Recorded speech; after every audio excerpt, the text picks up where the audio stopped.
আপনার কি গার্মেন্টসের দোকান আছে অথচ সেল হচ্ছে না? কি ভাবছেন আপনার কাপড়ের সমস্যা না সমস্যা আপনার এরিয়ায়? হয়তো আপনি ভাবছেন আপনার দোকান আপনার মার্কেটে নেই, আপনি আফসোস করছেন, কিন্তু যেটা নেই সেটাকে ভেবে লাভ নেই, যেটা আছে সেটাকে নিয়ে আপনাকে ভাবতে হবে। না সমস্যা আপনার সিস্টেমের কোনটা?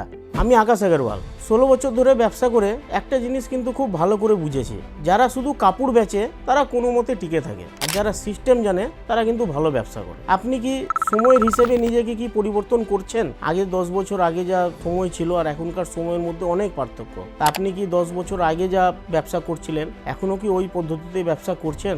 তাহলে তো আপনার ব্যবসা চলবে না। কি করে আপনার সেল বাড়বে? এখনকার দিনে আপনার সেল বাড়ানোর জন্য আপনাকে সময়ের হিসেবে চলতে হবে। তা আপনি কি জানতে ইচ্ছুক যে আপনি আপনার দোকানের সেল কি করে বাড়াবেন এই বর্তমান যুগে? একটা জিনিস বলুন তো, বর্তমান যুগে কত মল, অনলাইন, ঘরে ঘরে দোকান, সবাই কিন্তু কাপড় বিক্রি করছে, কিন্তু একটা আমাদের মিডিয়াম দোকানদাররা কিন্তু পেরে উঠতে পারছে না। কেন?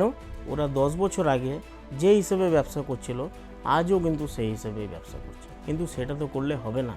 এবার আপনার যদি মনে হয় যে আপনি নিজের দোকানের সেল কি করে বাড়াবেন, তাহলে আমার সঙ্গে কন্ট্যাক্ট করুন, আমার হোয়াটসঅ্যাপ নাম্বার কন্ট্যাক্ট করুন, ফেসবুকে আপনি লাইক করুন, ইনস্টাগ্রামে লাইক করুন এবং ইউটিউবে লাইক করুন। আমি আপনাকে ডাইরেক্ট ইন্ডিভিজুয়ালি সবাইকে আলাদা আলাদা গাইডেন্স এবং আলাদা আলাদা কি করে কাদের সেল কিভাবে বাড়বে 20% সেল বাড়াবার দায়িত্ব প্রত্যেক বছর আমার।